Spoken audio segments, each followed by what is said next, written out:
The factory floor churned with relentless energy, a beast that devoured hours and left men hollowed out. Everett felt its weight pressing down on him, grinding into his bones until exhaustion became as familiar as his own shadow. Sweat clung to his back, his shirt sticking uncomfortably to his skin as the deafening hum of machines filled the air, blending with the sharp tang of oil and scorched metal. He barely registered the faces around him anymore.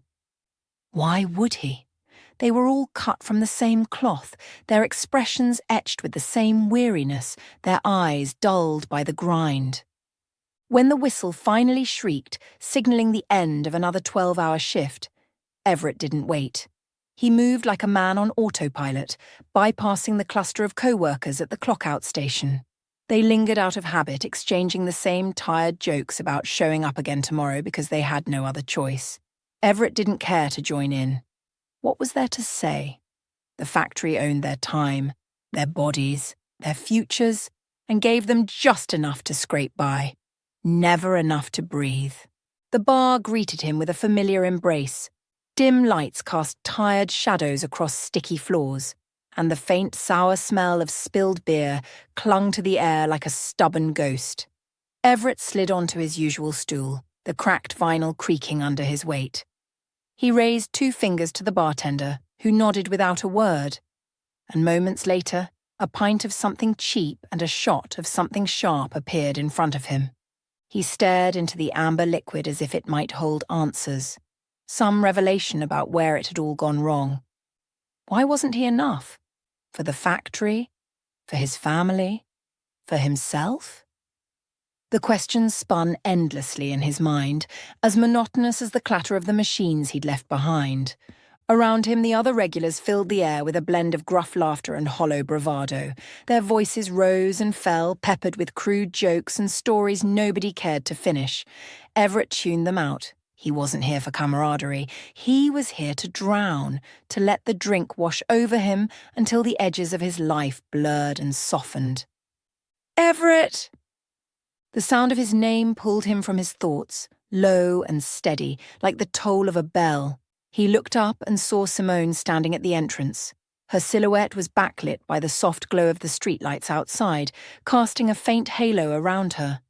Even in the dim, grimy bar, she looked out of place, polished, steadfast, and somehow luminous.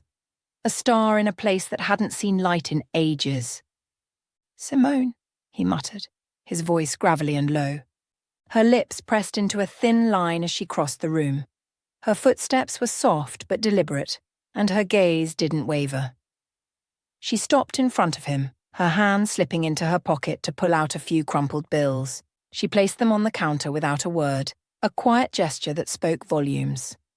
"Let's go," she said gently, her voice firm but not unkind. Everett hesitated, his hands gripping the edge of the bar as if anchoring himself. "I just need a minute," he mumbled, his eyes darting back to the drink.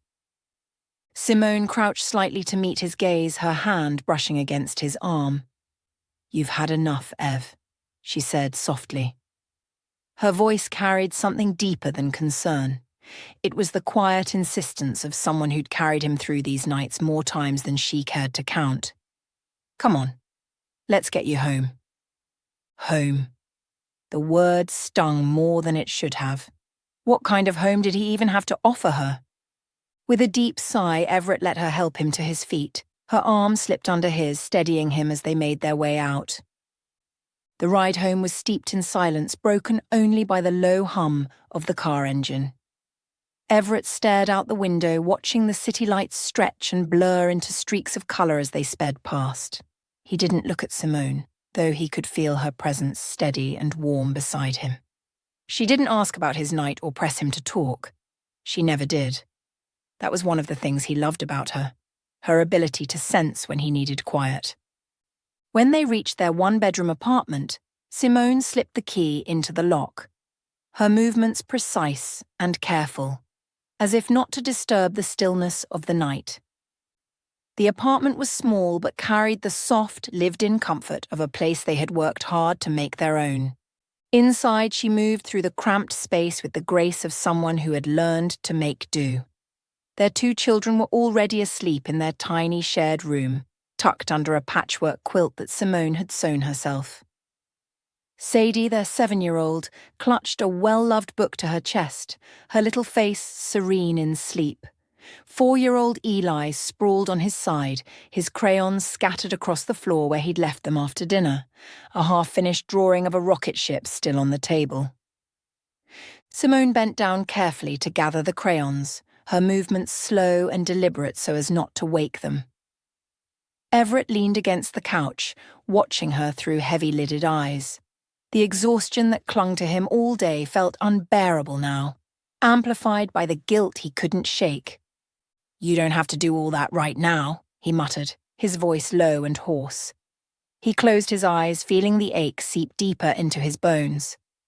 She glanced back at him, her face illuminated by the faint glow of the kitchen light. Despite the lines of weariness etched into her features, her smile was soft and patient, lighting up her tired face in a way that made his chest ache. "It won't take long," she replied gently. And he watched her for a moment longer, then let his head fall back against the couch, a long sigh escaping him. The words came before he could stop them, unfiltered and raw. "I thought it'd be different by now," he murmured, his eyes fixed on the cracked ceiling. "I thought I'd be different." Simone paused mid-motion, her hands resting on the small pile of Eli's drawings she'd collected. She looked over at him, her expression unreadable. "Different how?" she asked softly. "I don't know," he said, shaking his head. "Better, doing more, making more, giving you and the kids a better life." Setting the drawings aside, she walked over to him, lowering herself onto the couch. Without hesitation, she took his hand in hers, her fingers warm and steady against his. "Everett," she said, her voice calm but firm, "you already give us everything we need." He turned his head toward her, his brow furrowed with frustration. "I'm talking about money, Simone. A real house with enough space for everyone. Clothes that don't need patches, vacations, new cars, all the things we don't have." Simone tilted her head, her eyes never leaving his as she considered his words. Finally, she gave his hand a small, reassuring squeeze. "Those things don't make a family happy," she said simply. "We make us happy." She nodded toward the small cluttered bedroom where their children slept. "Sadie and Eli don't care if their clothes have patches. They care that you read them bedtime stories, that you cheer Eli on when he shows you his pictures and listen to Sadie when she talks about her day. They care that you're here." Her voice softened as she continued, her gaze steady and unwavering. "And me. I don't need more. I just need you." Her words should have comforted him, but instead they only made the ache in his chest worse, twisting it into something sharper, something heavier. "That's the problem," he muttered, his voice barely audible. Simone tilted her head slightly, her brow furrowing in confusion. "What is?" "That you're okay with this," he said, louder this time. Frustration edged into his tone, slipping through the cracks he couldn't hold together. "I don't want to settle, Simone. I don't want to spend my life scraping by." Her face faltered, the light in her eyes dimming. For a moment, neither of them spoke, the silence pressing in like a third presence in the room. She pulled away slightly, her body language shifting as if she needed space to breathe under the suffocating weight of his words. "Scraping by?" she echoed, her voice quieter but tinged with disbelief. "Is that how you see this life?" Everett looked around the room, letting his gaze linger on every detail he'd grown to resent. The faded curtains that had come with the apartment, the patched-up couch that sagged in the middle, the chipped coffee table they'd found at a garage sale. His eyes finally returned to her, meeting her steady, questioning gaze. "Yeah, Simone," he admitted, his voice heavy. "That's how I see it." Her lips parted slightly as if to respond, but no words came. Instead, she rose from the couch without a word, crossing the room to retrieve his worn jeans from the laundry basket near the corner. Returning to her spot beside him, she threaded a needle with practiced precision and began sewing a patch onto the knee. Her hands moved steadily, the rhythmic motion of the needle and thread filling the silence between them. "You don't have to fix those," Everett said, his words slipping out before he could stop them. His voice was rough, tinged with regret. "They're done for." Simone didn't stop stitching. Her faint smile was barely visible, but it was there, gentle and sure. "We'll get more use out of them this way," she replied simply. Something about the way she said it, so calm, so certain, twisted his frustration into tight, unyielding knots. He wanted to say something, anything, to bridge the growing chasm between them, but the words caught in his throat, trapped by his own turmoil. She glanced up at him, her features softening as she met his eyes. "You're allowed to dream, Everett," she said quietly, her voice carrying an earnest tenderness.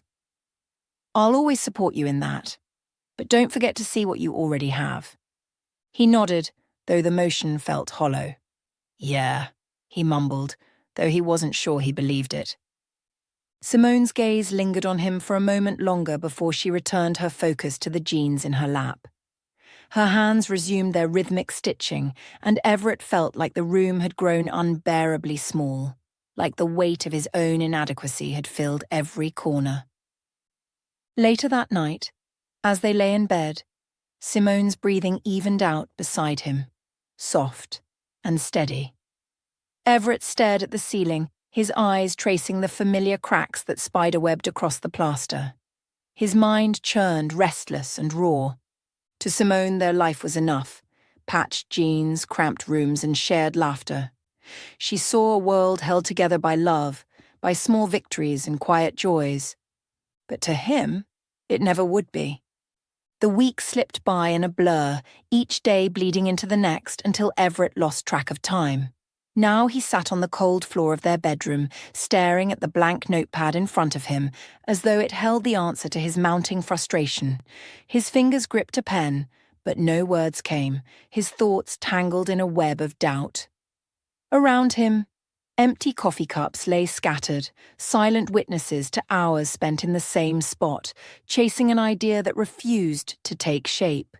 He needed something mind-blowing, something capable of bringing in real money, not just scraping by.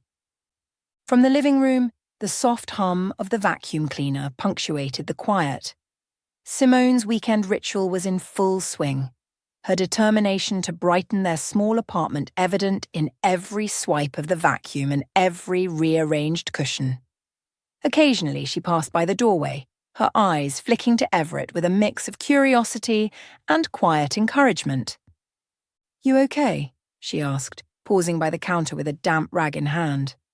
Everett let out a heavy sigh, running his hand through his hair in frustration. "No, I feel like I'm going in circles. Every idea I come up with feels wrong, too basic or too risky." Simone tilted her head, studying him with that calm, steady gaze of hers. "Maybe the problem isn't the ideas. Maybe you're trying too hard to make them perfect before you even try." "It's not that simple, Simone," he snapped, though his tone lacked real heat. "Investors don't hand over money for half-baked ideas." She didn't flinch. Instead, she walked over to his notebook and tapped her fingers lightly against its blank page. "Okay," she said, her voice light but encouraging. "Let's brainstorm. What's one crazy thing you'd love to do if money weren't an issue?" "I don't know," he muttered, waving her off. "This isn't a game." Simone shrugged, unbothered by his dismissal. Closing her eyes briefly, she leaned against the counter, thinking. Then she spoke, her tone casual but deliberate. "What about something for people who hate doing laundry? Or an app that finds affordable childcare in real time? You're always saying it's impossible to find anything decent last minute. Someone would pay for that, wouldn't they?" Everett blinked, the gears in his mind slowly turning. "Childcare on demand," he murmured, the idea taking root. Then, suddenly, he straightened, his eyes lighting up. "Wait. What if it's not just childcare? What if it's a whole platform?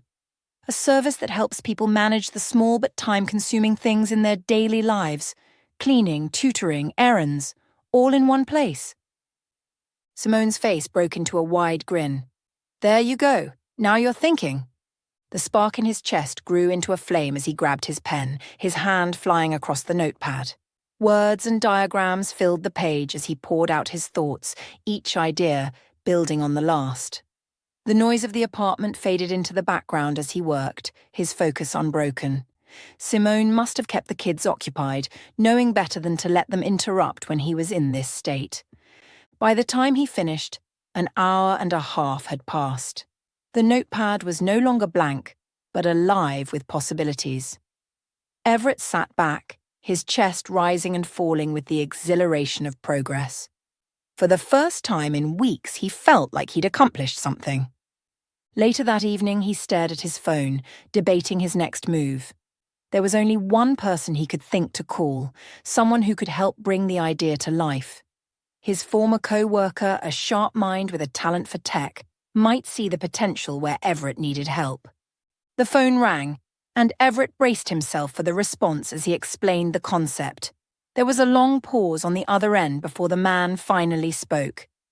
"It's a good concept," his voice said, slow but thoughtful. "Let me reach out to some people. Give me a few days." Everett hung up, exhaling a breath he didn't realize he'd been holding. A sense of cautious hope settled over him. It wasn't a guarantee, but it was a start, and for now, that was enough.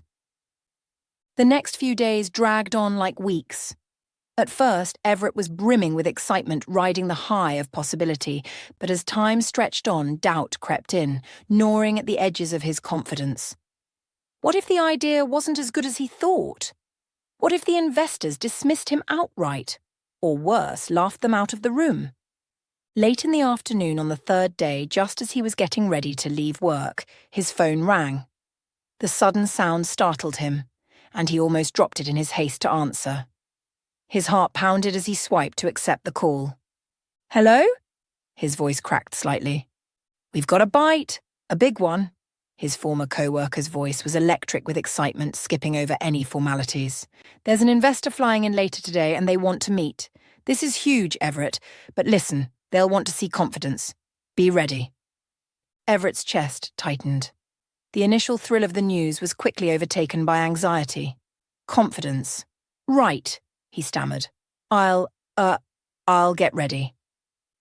He hung up and immediately called Simone, pacing the length of their small living room as the words tumbled out in a rush. "They're coming today. Some investor, flying in on a private jet. I have to meet them at the airport. Simone, can you make sure my suit is ready? It needs to be perfect." "Of course," she replied, her voice calm and steady. She placed her hand on his arm, her touch grounding him. "Don't worry. I'll make sure everything's set." By the time Everett stood in front of the mirror, tugging on the lapels of his freshly ironed suit, he hardly recognized himself. Simone stood behind him, smoothing down the fabric of his jacket with practiced care. She handed him his tie, her hands lingering briefly on his shoulders. "You've got this," she said, her smile radiating a confidence that he wished he felt himself. "Go show them what you're made of." The words stayed with him as he drove to the private airstrip. The late afternoon sun cast long shadows on the tarmac as Everett stood waiting, his heart pounding like a drum in his chest. He took a deep breath, trying to steady himself as a sleek jet taxied to a stop. The investor emerged moments later, an older man in a tailored suit that exuded wealth and power, his movements measured and confident. The meeting began tensely. In the sparse office at the airstrip, the investor scrutinized every aspect of Everett's pitch, firing off pointed questions about market research, scalability, and competition. For a moment, Everett faltered, his palms slick with sweat, as he stumbled through an answer about their target demographics. The investor's expression remained impassive, his silence heavy with judgment. Everett's mind raced, and for a brief second, he thought of walking away, of sparing himself further humiliation. But then he thought of Simone and the kids, of the years they'd spent scraping by, of Simone's unwavering belief in him when he had none in himself. It's now or never. He straightened his posture and took a steadying breath. Meeting the investor's gaze, he began again, this time with conviction. He painted a vivid picture of their platform as a groundbreaking solution to the inefficiencies of modern life. He spoke passionately about its potential to simplify people's daily struggles, emphasizing its ability to scale and dominate the market. As he talked, he could feel his confidence growing, the words flowing more easily. By the end of the meeting, the investor's stern expression softened into a smile, a small but unmistakable one. "You've got guts," he said, standing and extending his hand to both Everett and his co-worker. "I like that. Let's give this a shot." Everett could hardly believe it. He shook the investor's hand, his grip firm despite the tremble in his own. When the meeting finally ended, he practically ran out of the airport, his excitement bubbling over. The moment he reached his car, he fumbled with his phone, dialing Simone with shaky fingers. "They said yes!" he shouted the instant she answered, his voice so loud that a few people nearby turned to stare. "Simone, they said yes!" On the other end of the line, he heard her laugh, the sound bright and full of relief. "I told you," she said, her voice warm with pride. "You've got this, Everett." And for the first time in a long while, he believed her. The first months of the business were hectic but rewarding. Orders flooded in, users signed up by the thousands, and Everett's name began to circulate in the local business scene. He hired a small team, upgraded their office space, and finally moved the family into a bigger house in a suburban neighborhood.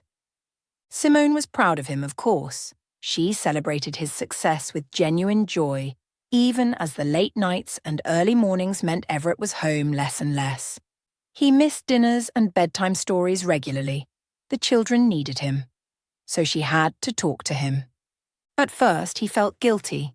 He promised Simone that it was temporary, that once things stabilized, he'd find balance again. But stabilization never came. As the business grew, so did the demands on his time. Meetings turned into conferences. Weekends were swallowed by travel. The house that Simone had painstakingly made a home became just another place for Everett to rest his head between trips. He bought a sleek sports car, took Simone to expensive dinners when he could, and showered the children with gifts he hadn't wrapped himself. "This is what we always wanted, isn't it?" he said one evening over dinner, his phone vibrating incessantly beside his plate. She looked at him for a long moment, her fork hovering over her plate.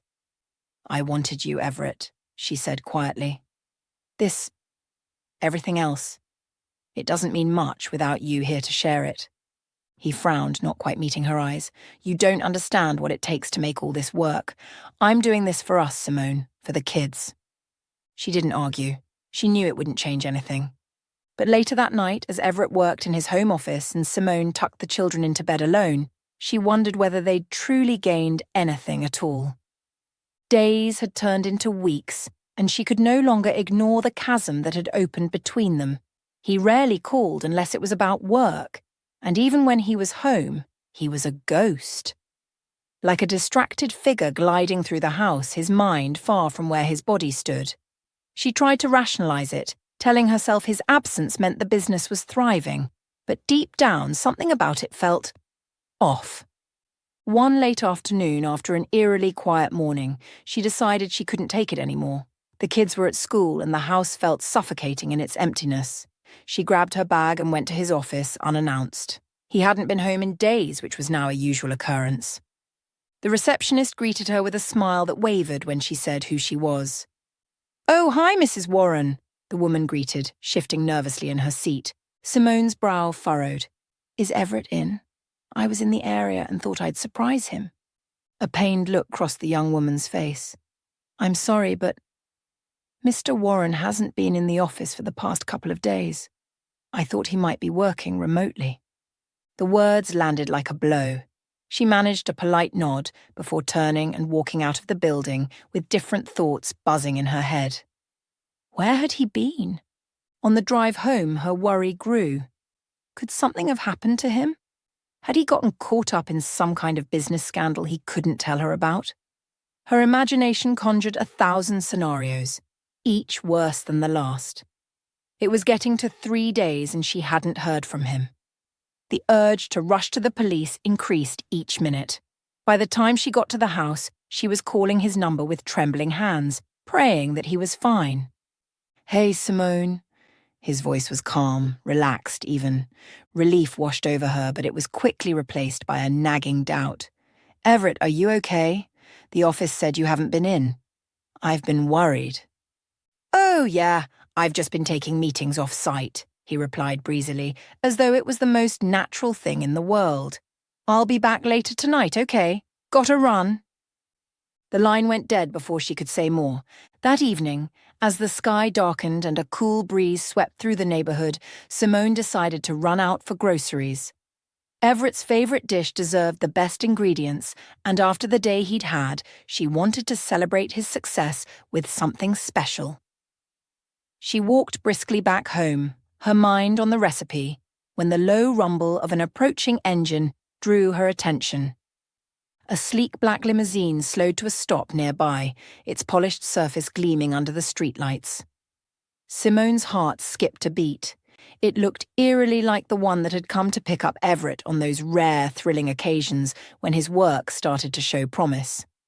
She squinted, her hands tightening on the grocery bags, as a tall man in a tailored suit stepped out and opened the door for someone inside. When she saw him, her breath caught. There he was, Everett, his face lit with a smile she hadn't seen in years.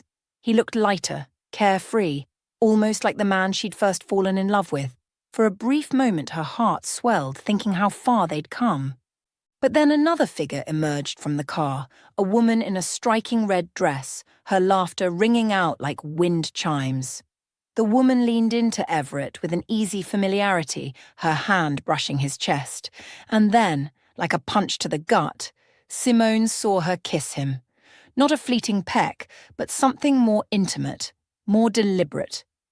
Simone's hands flew to her mouth as her groceries slipped from her grasp, thudding softly onto the pavement. Her heart pounded, her pulse roaring in her ears. She wanted to storm across the street to demand answers, to scream at him in front of the whole world. But her legs felt like lead, her body frozen in place as though rooted to the spot. She could only watch in stunned silence as Everett and the woman walked into a nearby restaurant, his hand resting lightly on the small of her back. The short walk home passed in a haze, the sounds of the city muffled, her thoughts a jumbled mess.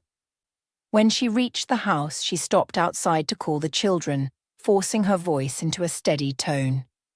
"Something came up," she explained, her words clipped but calm. "I'll be home a little later." Once inside, her movements were automatic.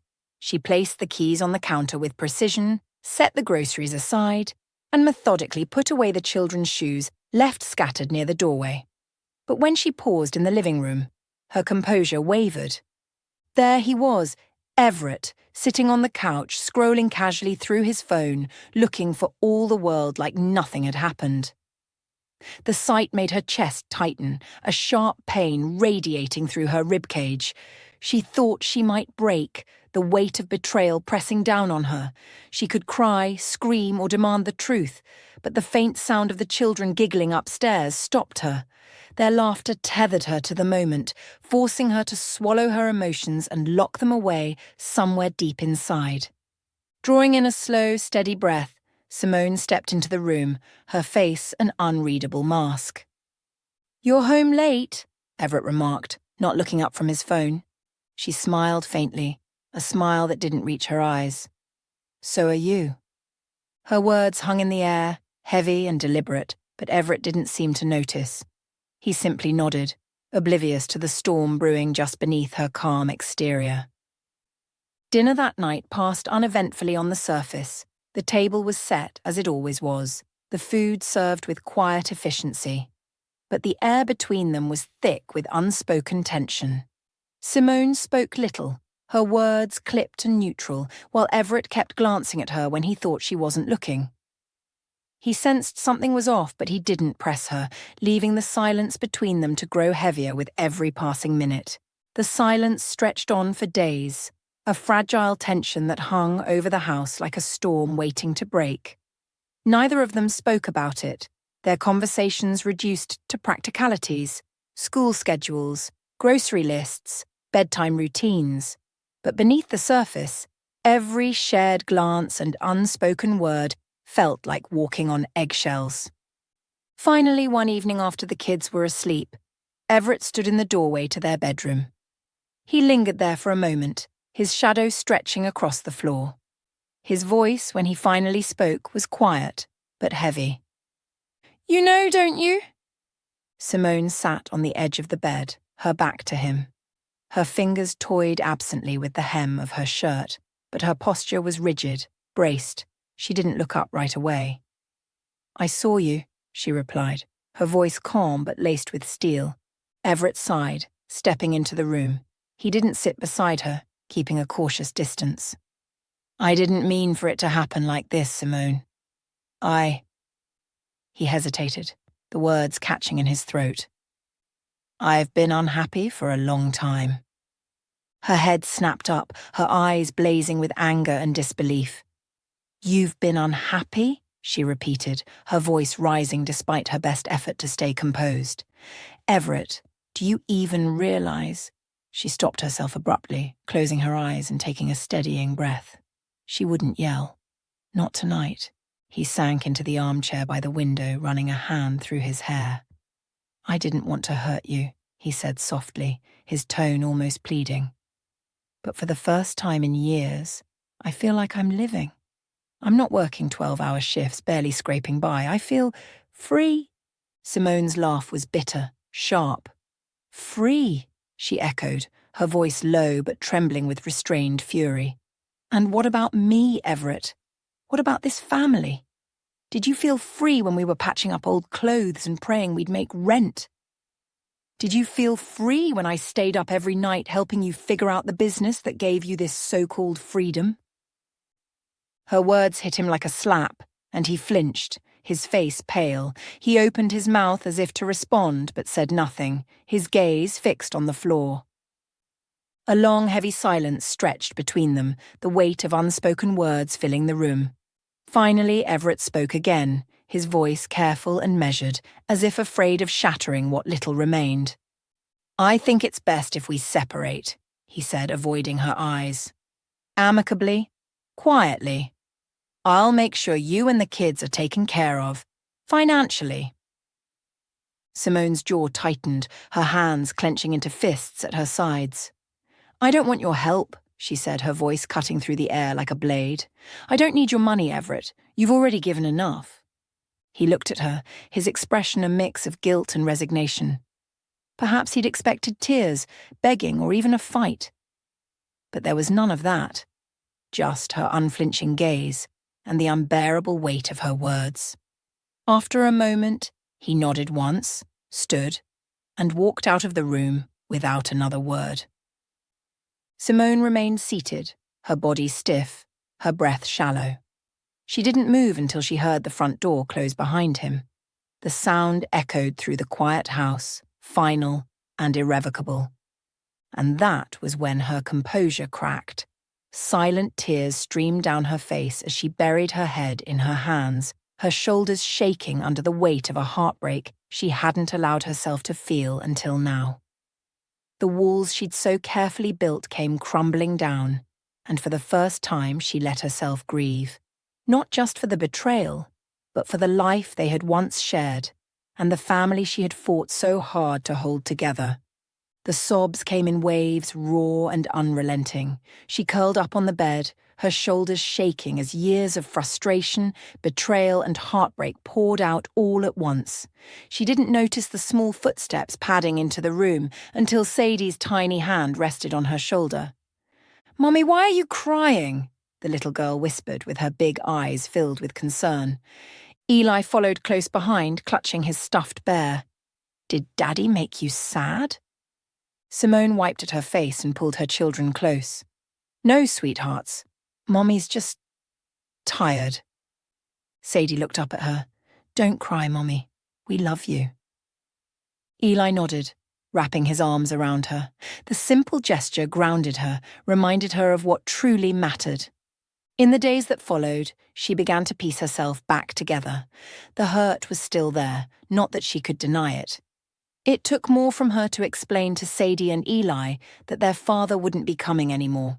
The realization that a big house also needed to be maintained, and there was no money for that.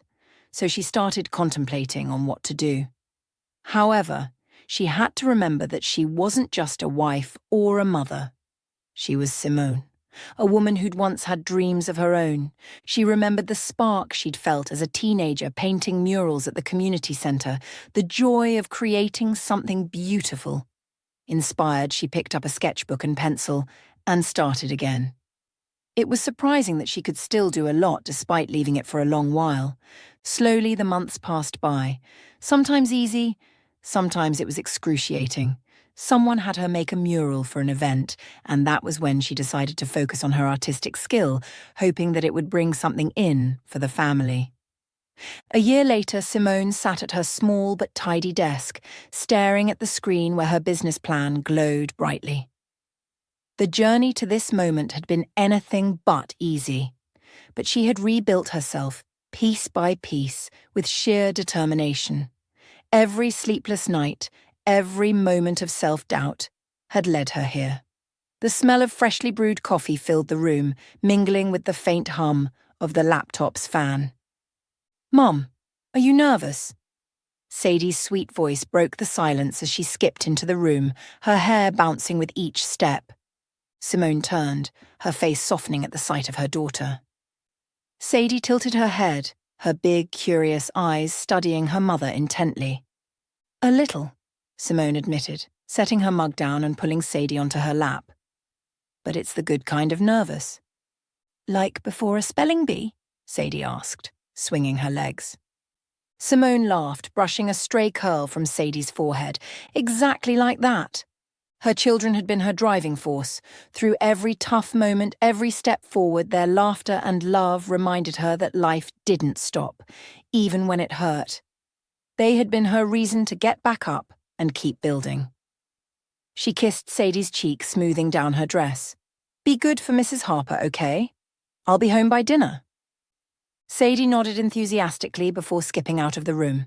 Simone took a deep breath, gathering her things and heading out the door. The event hall buzzed with energy. Entrepreneurs mingled in the lobby, clutching notes and practicing their pitches. Simone paced near the large windows, the weight of her presentation pressing on her shoulders. Her heart raced as she rehearsed the key points in her head. This moment could change everything. A chance to pitch her idea to a prominent investor, the opportunity she had been working toward for months. She checked the time nervously, glancing at the crowd. Just then, a young man with disheveled hair and a panicked expression approached her. "Excuse me, Mom," he said, his voice rushed. "I know this is unorthodox, but could I trouble you for some advice? I'm stuck on a problem for my pitch, and you looked so composed. I thought maybe you'd know what to do. Please, just a minute." Simone blinked, taken aback by his desperation. Her first instinct was to refuse. Her presentation was just minutes away. But something about his wide-eyed urgency reminded her of Everett, years ago, struggling for a breakthrough. "What's the issue?" she asked, glancing at the clock. "Distribution logistics," he blurted, thrusting a notepad into her hands. "I'm pitching a startup for eco-friendly packaging, but I can't figure out how to streamline the supply chain. I'm losing sleep over this." Simone leaned over the notepad, her mind sharpening. "Here's your bottleneck," she said, pointing to a key junction in his diagram. Grabbing a napkin from a nearby table, she quickly sketched a simplified solution. "If you consolidate shipments here and partner with a regional distributor, you'll reduce costs and delivery times." Desmond's face lit up, his panic replaced by awe. "That's brilliant, thank you so much. Honestly, I was about to scrap the whole thing." He offered a genuine smile. "You've got the makings of a brilliant businesswoman. I'll remember this." Simone waved off the compliment, suddenly realizing how little time she had left. "Good luck with your pitch," she said, hurrying toward the conference room. As she stepped inside, her heart pounded. Thankfully, the investor was running behind schedule. She used the extra moments to calm herself, inhaling deeply and grounding her thoughts. This was her moment. She wouldn't let nerves ruin it. The double doors opened, and the investor walked in. Simone's breath caught as her earlier advice came rushing back. It was Desmond. He paused, a flicker of surprise crossing his face before recognition set in. His smile widened, warm and amused. "Well, this is unexpected," he said, his tone playful but professional. Simone's palms grew clammy. She suddenly wondered if her earlier advice had helped, or if it had unintentionally revealed a weakness. Would he see her as unprepared? Someone who couldn't focus on her own pitch? Her doubts threatened to swallow her whole. But then she thought of Sadie's innocent question that morning. "Are you nervous?" And her own answer. "It's the good kind of nervous." She thought of Eli's drawings taped to the fridge, of every challenge she'd overcome this past year. This wasn't just for her, it was for them. Squaring her shoulders, Simone met Desmond's gaze with steady resolve. "It seems we meet again," she said, her voice confident. "Let's get started." Desmond's grin widened. "Let's." As Simone began her presentation, her voice trembled at first, but grew stronger with every slide. Her passion for her vision radiated through the room, her confidence building with every word. By the time she reached her final point, she was commanding the room with a presence that rivaled the bravado Everett once displayed when pitching his own business ideas. Desmond leaned back in his chair, nodding thoughtfully as she spoke, his expression unreadable but intent. When she finished, the room fell silent for a moment. Then Desmond stood, his smile warm and genuine, and extended his hand. "I think we'll make a great team," he said, his voice carrying a note of certainty that made her heart race. Simone shook his hand, her fingers trembling slightly as the reality of the moment settled in. She had done it. Her life was about to change once again. After the meeting, as the room emptied, Simone lingered. A question gnawed at her, and she couldn't leave without asking. "Can I ask you something?" Desmond paused, turning back toward her. "Of course." "When did you decide you'd work with me?" she asked, her voice steady but curious. "Was it after the presentation or before?" A soft smile tugged at the corners of his mouth, and his eyes crinkled as he regarded her. "Honestly? The moment you stopped to help me earlier. Most people would have brushed me off or been too caught up in their own agenda. But you didn't. That told me everything I needed to know. You're someone people can trust, Simone." Her cheeks warmed at his words, and for a moment she was speechless. She offered a small smile in return. "Thank you. That means more than you know." In the months that followed, their professional partnership flourished. Desmond's respect for Simone's vision and her relentless work ethic deepened, and Simone came to admire his kindness and humility. Together they built something incredible, their business growing rapidly under their shared leadership. But as their collaboration edged into something more personal, old scars began to surface. One evening, over a quiet dinner at a cozy restaurant, Desmond reached for her hand. "Simone," he began, his voice steady but thick with emotion. "I care about you more than I can put into words. I know we've built something amazing together, but I want more than a partnership. I want forever. Will you marry me?" Tears sprang to Simone's eyes, and for a moment she was frozen. Then she pulled her hand back, trembling. "Desmond, I don't know if I can," she admitted, her voice breaking. "Everett once made promises too, and look where that got me. I gave him everything, and he left. What if you do the same?" Desmond's expression softened, and he reached out as if to comfort her but stopped, respecting the space she needed. He looked at her for a long moment, then nodded, his resolve evident. "Just give me a while," he said gently. "I'll prove it to you." A week later, Desmond called Simone to his office. When she arrived, he handed her a portfolio of documents, his face calm but serious. "What's this?" she asked, flipping through the pages, her brows furrowing as she skimmed them. "My assets," he replied simply. "I've transferred them all to you." Simone's eyes widened, her breath catching. "What? Desmond, why would you do this?" "Because I mean what I said," he said firmly, his gaze unwavering. If I ever leave, I walk away with nothing. You and your kids mean everything to me, Simone. I don't want you to say yes to my proposal out of pressure or fear. But I do want you to know that I'll never let you face life alone again. This is my promise. Her breath hitched, tears welling in her eyes. She stared at the papers, then at him, overwhelmed by the sincerity of his gesture. Desmond had been so good to her and her children, never asking for anything in return. Eli and Sadie adored him, their faces lighting up every time he came around. And now, standing before her, he had proven himself in a way no one else ever had. After a few moments, Simone looked up at him, her smile breaking through the tears streaming down her face. "Okay, Desmond," she whispered. "Yes." 7 years had passed, and Simone's life had transformed in ways she once thought impossible.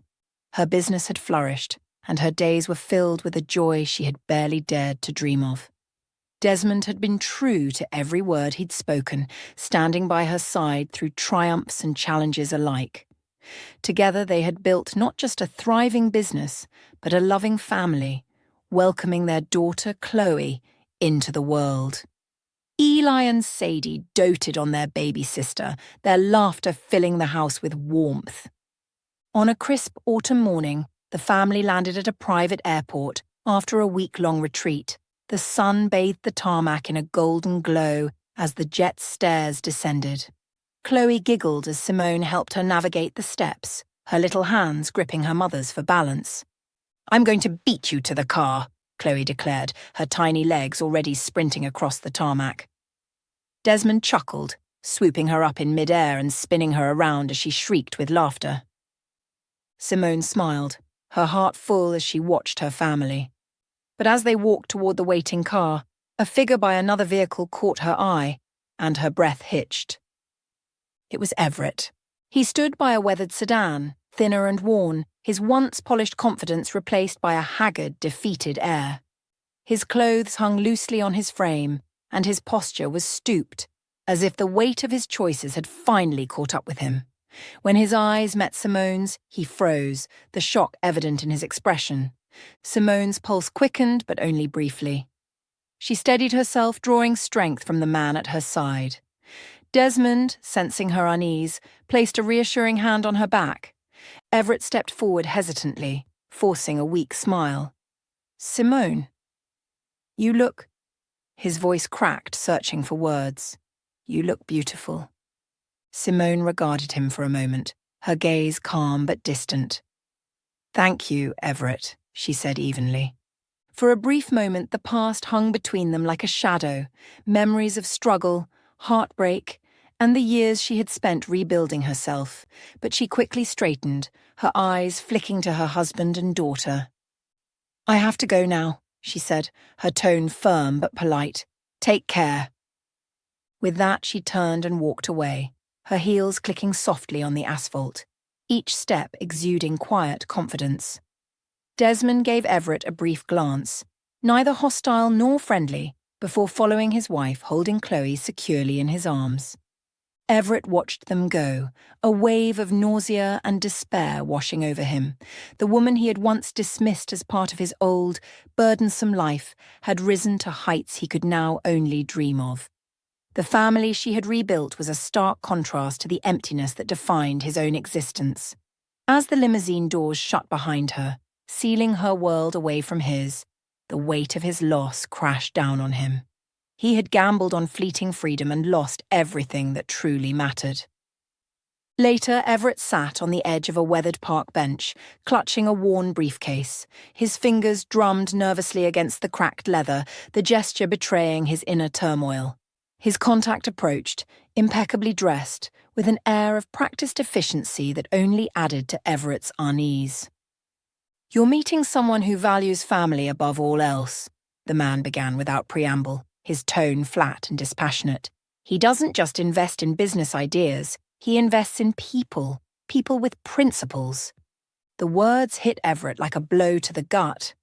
Once, family had been the foundation of his life, a source of strength and purpose. Now it felt like a distant memory, eroded by his own choices. His throat tightened, and he swallowed hard, barely managing to nod.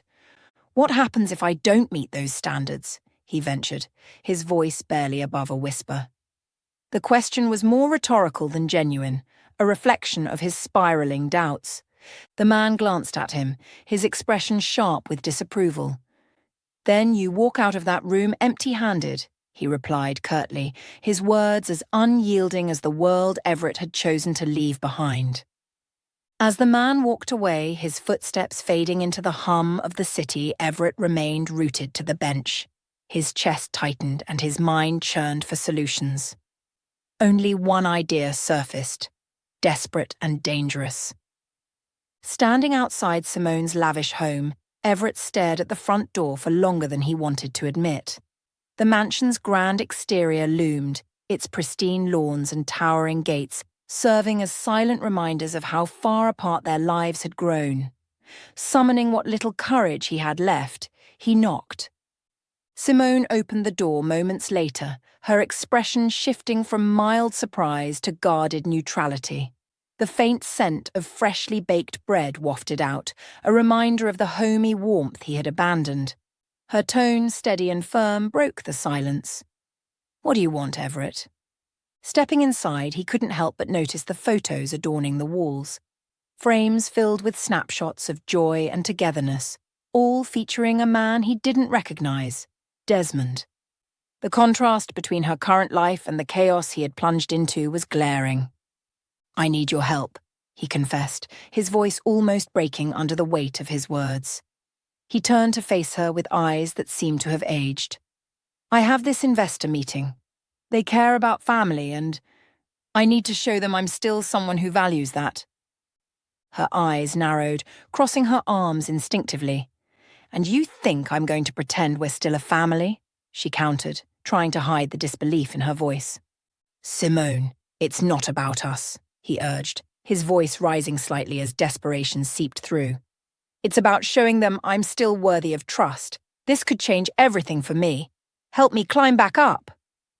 Her stance stiffened, not allowing her gaze to leave him. "Climb back up? That's all this is for you, a step back into the life you lost." Her voice grew softer, though the sadness in her eyes cut through his resolve. "You left this family behind, Everett. Left me, left the kids. Do you know how long it took to rebuild, to stop feeling like everything had been torn apart?" Her words pierced through him, guilt pulling his shoulders downward. He remained silent, unable to meet her eyes. Taking a deep breath, she unfolded her arms and turned toward the hallway. "Come with me." He followed her to the corridor leading to a room. Desmond sat at a small table, helping the kids with a jigsaw puzzle. His presence exuded calm strength, the kind Everett remembered once embodying. The children's faces lit up at every piece Desmond fit into place. "This," Simone whispered as she glanced back at Everett, "this is what family looks like now. Desmond has been here through every scraped knee, every bedtime story, every moment that mattered. What you're asking for is more than just a favor. It's a betrayal of everything I've built for them." Everett's gaze darted between her and the scene in the room. The realization of how deeply disconnected he'd become washed over him. "I never stopped caring," he admitted quietly, though the words sounded hollow, even to him. "No," she shook her head, not wanting to hear another word from him. "If you care, you'll find another way. One that doesn't involve us." Without waiting for his response, she returned to her family, leaving him alone in the empty hallway. The laughter of his children echoed faintly as he let himself out. The sound haunted him every step of the way. On the day of the meeting, Everett's nerves were frayed to the edge. As he stepped into the sleek high-rise office, his hands trembled despite his best efforts to steady them. The room was vast, every detail meticulously designed to exude power and authority. Floor-to-ceiling windows offered a sweeping view of the city, while the polished marble table in the center seemed to reflect his every flaw. Taking a seat, Everett adjusted his tie, but the fabric suddenly felt like a noose tightening around his neck, His breath came shallow, and the ticking of the clock on the wall seemed deafening in the oppressive silence. When the door opened, he froze. Desmond walked in with a commanding presence, his tailored suit and calm demeanour amplifying the air of authority that already filled the room. Everett's blood ran cold, and for a moment he felt as though the ground might swallow him whole. Shame and embarrassment clung to him like a second skin. "You must be Everett," Desmond said, his tone courteous but devoid of warmth, as he extended a firm handshake.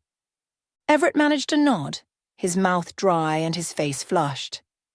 I didn't realize you were the investor," he stammered, barely able to meet Desmond's gaze.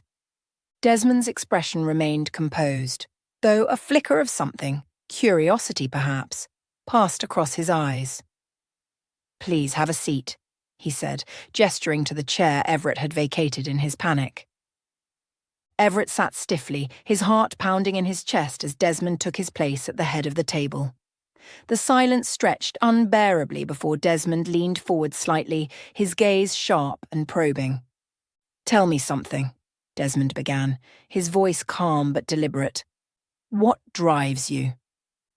The question caught Everett off guard. His mind scrambled for a polished answer, something that would paint him as ambitious, resilient, deserving. But under the weight of Desmond's unyielding stare, all he could summon was the unvarnished truth. "I had a family," Everett said finally, his voice faltering, "but I let them slip away, and now—" He swallowed hard, the words catching in his throat. "Now, all I can do is try to rebuild. Though I'm not sure I even deserve to." Desmond leaned back in his chair, his expression unreadable. The silence that followed felt like a verdict in itself, each second stretching into eternity. When he finally spoke, his voice was calm but resolute. "Thank you for your time," Desmond said, rising to his feet and signalling the end of the meeting. Everett sat frozen for a moment, the hollow ache in his chest spreading as the finality of the encounter settled over him. Slowly he stood, his movements mechanical, and walked out of the room, his footsteps echoing in the vast, empty corridor. The following weeks blurred into a haze of regret and self-pity. Days slipped by unnoticed, each one bleeding into the next. One evening, with nothing left to his name, Everett found himself back in the dimly lit bar he had once frequented. The air was thick with the stench of stale beer and cheap cologne, and the sticky floor clung to his shoes with every step. He sat hunched over a glass of whiskey, its sharp, bitter taste doing little to dull the ache in his chest. The realization gnawed at him relentlessly. He had traded everything that mattered for a fleeting sense of freedom and success, and now he was left with nothing but the hollow echoes of his mistakes. A sharp knock on his door jolted him awake one morning, his head pounding from the previous night's indulgence. He shuffled to the door, his heart heavy with dread. When he opened it, his breath caught. Simone stood there, her expression a mix of concern and determination. She was dressed simply, her presence calm yet commanding. Her gaze swept over the disarray of empty bottles, crumpled papers and cluttered furniture behind him, her lips pressing into a thin line. "I heard what happened," she said finally, stepping inside without waiting for an invitation. She sighed, shaking her head as she took in the wreckage of his life.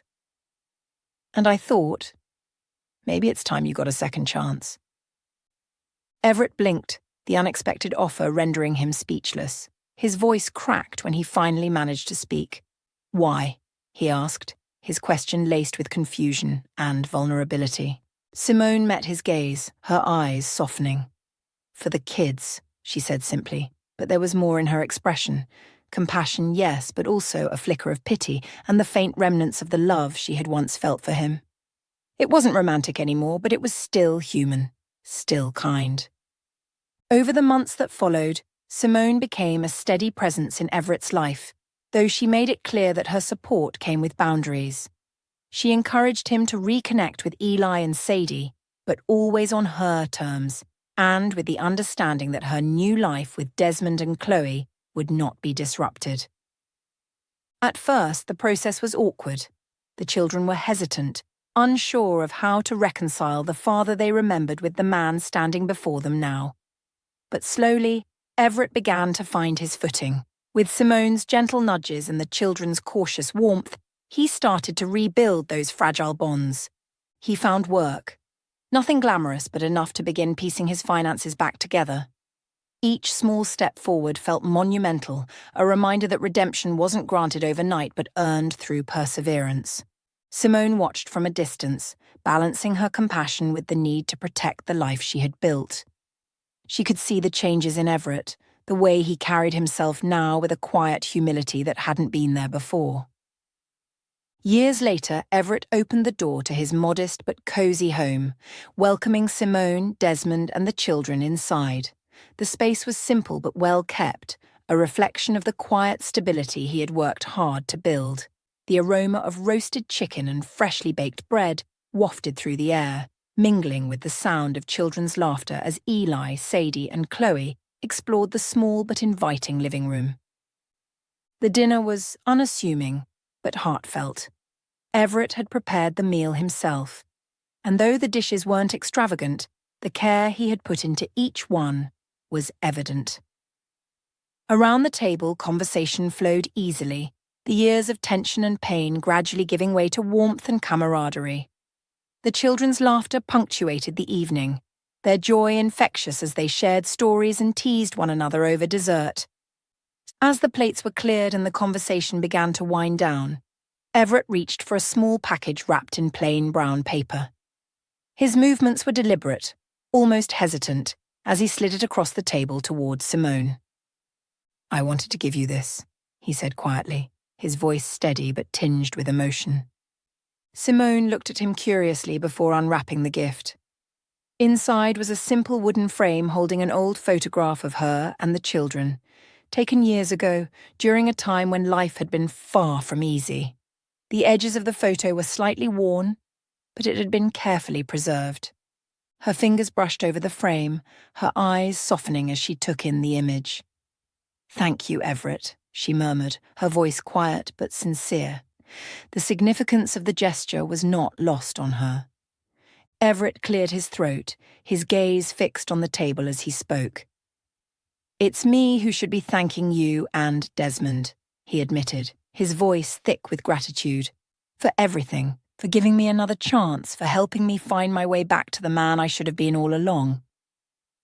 Desmond nodded, his expression kind. "We're proud of you, Everett. You've come a long way." The air between them seemed to lighten, the weight of old wounds replaced by something gentler. There was a quiet understanding, a sense of closure that neither Simone nor Everett had thought was possible. As the evening drew to a close, Everett watched the children play together, their laughter filling the house. For the first time in years, he felt a profound sense of peace. He wasn't defined by his mistakes anymore, but by the person he had worked to become. And as Simone and Desmond said their goodbyes, Everett stood in the doorway, his heart full. He had lost much, but he had also been given a gift, a chance to heal, to reconnect, and to create a life worth living.